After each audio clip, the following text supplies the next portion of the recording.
When she fell asleep in my arms, I realized my whole empire was built on ice.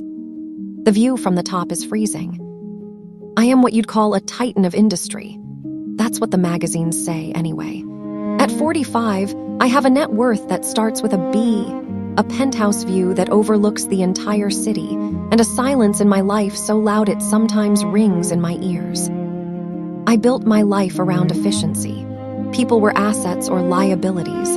Emotions were inefficiencies. I learned this after my little sister, Sarah, died when I was 20. I decided then that if you don't let anyone in, they can't break you when they leave. I became a fortress. This story is my confession. It's about the worst week of my life, which turned out to be the only week I've genuinely lived in 20 years. It started during the storm of the decade, a blizzard that shut down the city and trapped me in my ivory tower with a ghost I didn't recognize. It's a story about how I almost destroyed a fragile life because it inconvenienced me, and how an act of desperate vulnerability, her falling asleep in my arms, shattered my carefully constructed world. I'm telling you this because I need you to know that you can be the richest man in the world and still be spiritually bankrupt until someone forces you to make a deposit of pure kindness. The glitch in the system. I was working late. I'm always working late.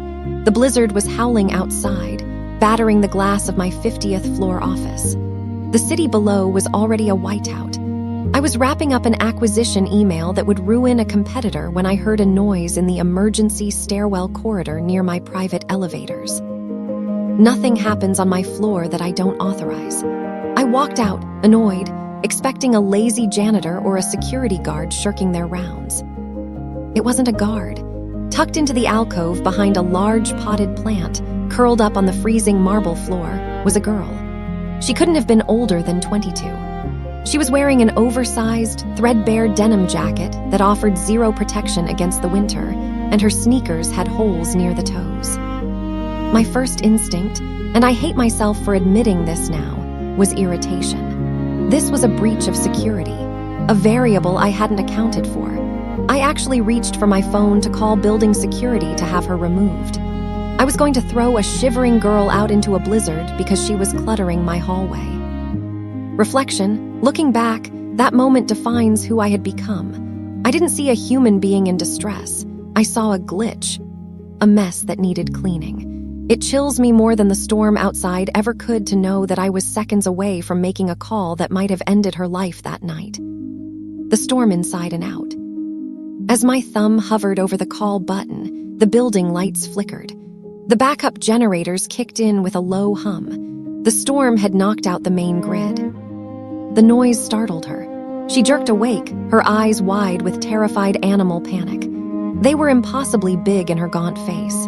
When she saw me, 6'2", expensive suit, scowling, she scrambled backward, pressing herself against the wall as if she hoped to phase right through it. "Please," she croaked. Her voice was wrecked, like she hadn't used it in days. "I'm sorry. I just needed to be warm for an hour. I'll leave. Don't call the cops, please." She tried to stand up but stumbled. She was shaking so violently I could hear her teeth chattering from 5 feet away.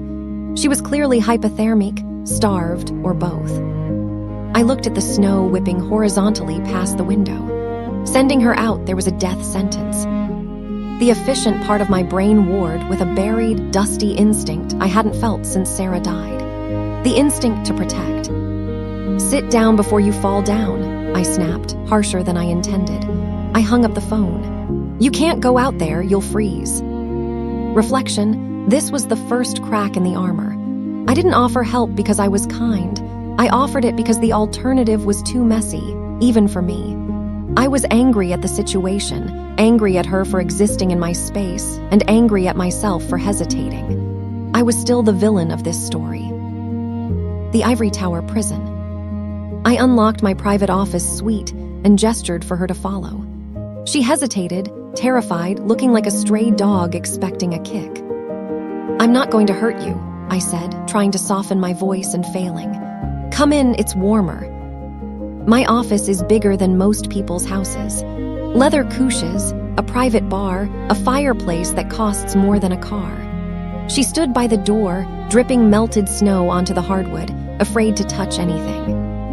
"What's your name?" I asked, moving to the bar.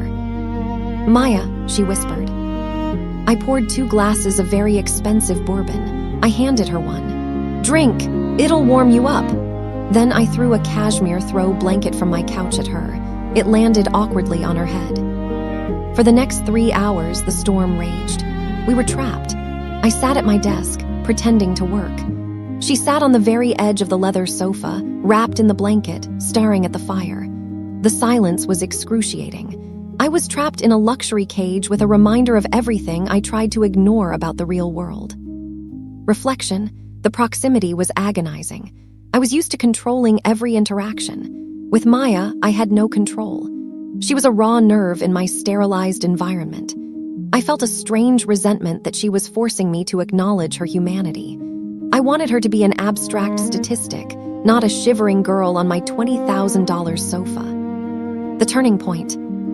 Around 2 a.m., the wind gusted so hard the entire skyscraper swayed. A piece of debris slammed against the window with a sound like a gunshot. Maya screamed. It wasn't just a startled noise, it was a sound of pure, unfiltered trauma. She bolted from the couch, hyperventilating, clawing at her own neck like she was choking. "Maya, stop!" I rushed over. She was on the floor, curled into a fetal position, sobbing uncontrollably. She was muttering things, "Don't hurt me, I promise I'll be quiet, please stop." I realized this wasn't about the storm. This was PTSD. I didn't know what to do. I deal in stocks and mergers, not human breakage. "Maya, you're safe. You're inside," I said uselessly. She was shaking so hard I thought she might seize. Instinct took over, the Sarah instinct. I sat on the floor next to her and awkwardly pulled her into a rigid hug. "It's okay," I said, my voice sounding alien to my own ears. "Nobody is going to hurt you here. I've got you." She fought me at first, stiff and terrified. But then something gave way.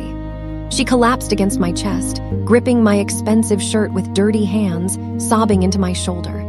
I just sat there on the floor of my billion-dollar office, holding a sobbing stranger while the world outside tried to tear itself apart. Reflection. This was the moment my life cleaved into before and after.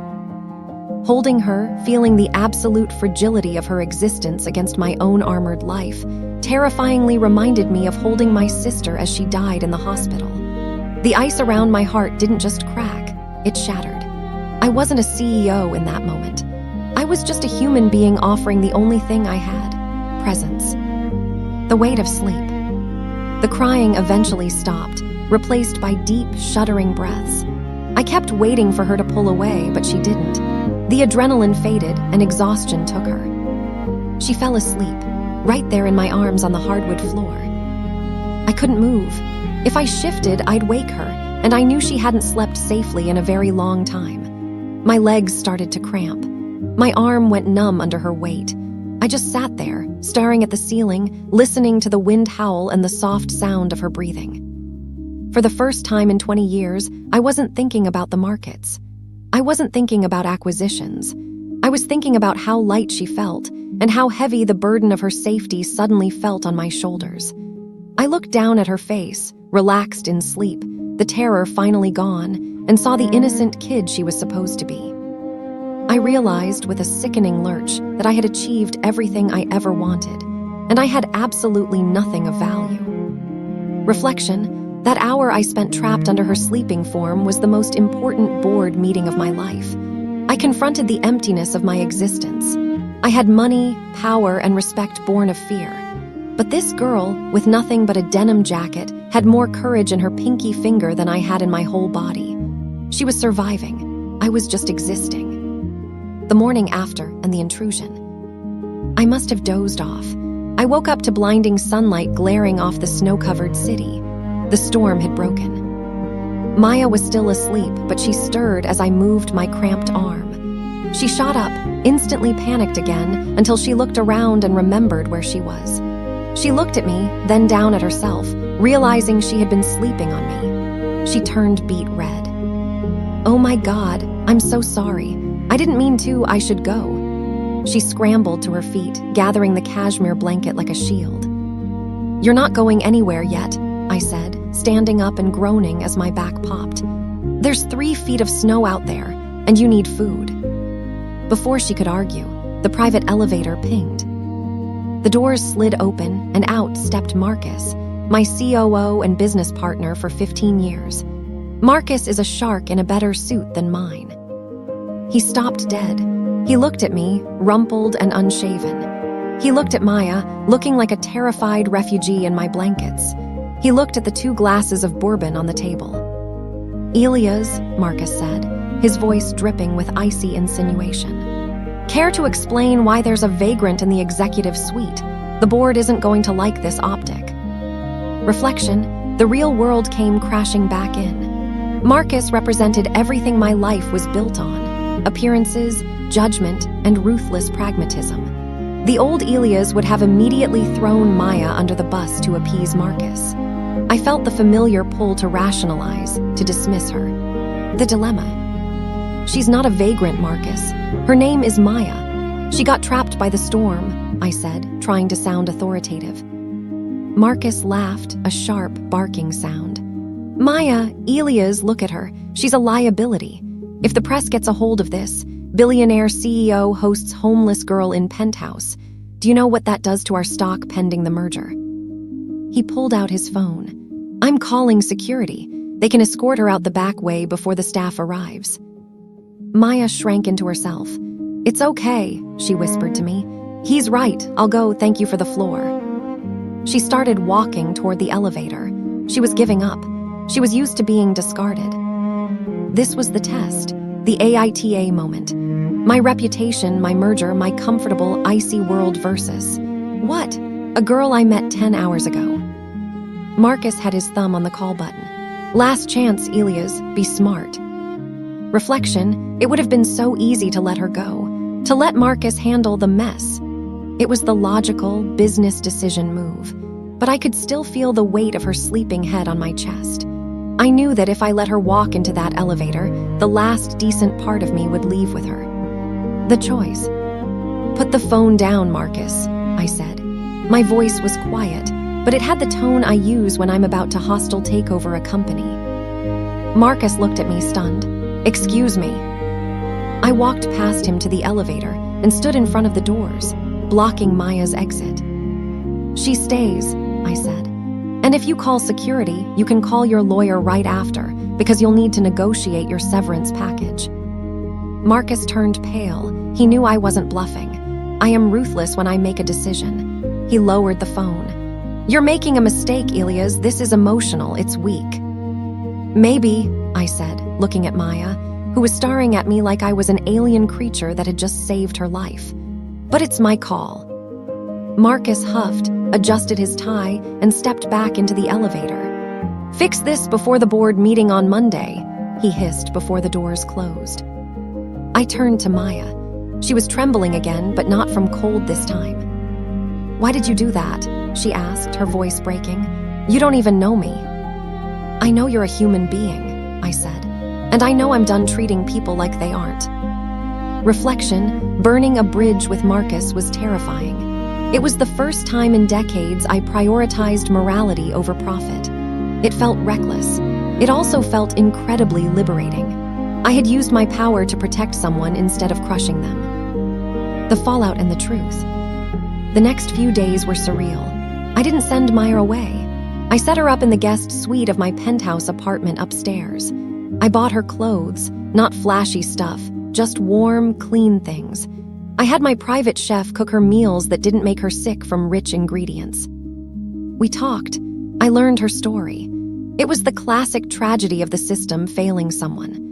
Foster care, aged out at 18 with no support, a predatory landlord, one bad break leading to another until she was sleeping in office hallways to avoid freezing. She wasn't an addict. She wasn't lazy. She was just alone. And I told her about Sarah. I haven't spoken Sarah's name out loud to anyone in 15 years. I told her about the guilt of surviving, the fortress I built. Maya listened. She didn't pity me. When I finished, she just said, "It must be very cold in that fortress of yours." She was right. But with her there, eating breakfast at my island, wearing a hoodie that was 3 sizes too big, the fortress felt a little warmer. Marcus tried to stir up trouble with the board, whispering about my mental instability. I walked into that Monday meeting with Maya at my side, cleaned up, dressed professionally. I introduced her as my new personal intern under my direct mentorship. I stared down every board member until they nodded. Reflection, bringing her into my world exposed the shallowness of the people around me. They judged her based on her circumstances, while she had judged me based on my actions. I realized that kindness isn't a weakness. It's a filter that shows you who the real human beings in your life are. The new architecture. It's been 6 months. Maya didn't stay in the guest room forever. I helped her get a secure apartment. I'm paying for her tuition at the city college. She wants to be a social worker. She works part-time in my office, learning the ropes of business, not as a charity case, but as someone with a terrifyingly sharp mind that just needed a chance. Marcus took an early retirement. The merger went through. I'm still rich. I'm still busy. But the silence in my penthouse is gone. Maya comes over for dinner on Sundays. We talk about her classes, my business headaches. Last week, I fell asleep on the couch while watching a movie. I woke up with a blanket tucked around me. It was the same cashmere blanket I threw at her that first night. I realized that when she fell asleep in my arms during the blizzard, she didn't just save herself. She saved me. She woke me up from a 20-year coma of selfishness.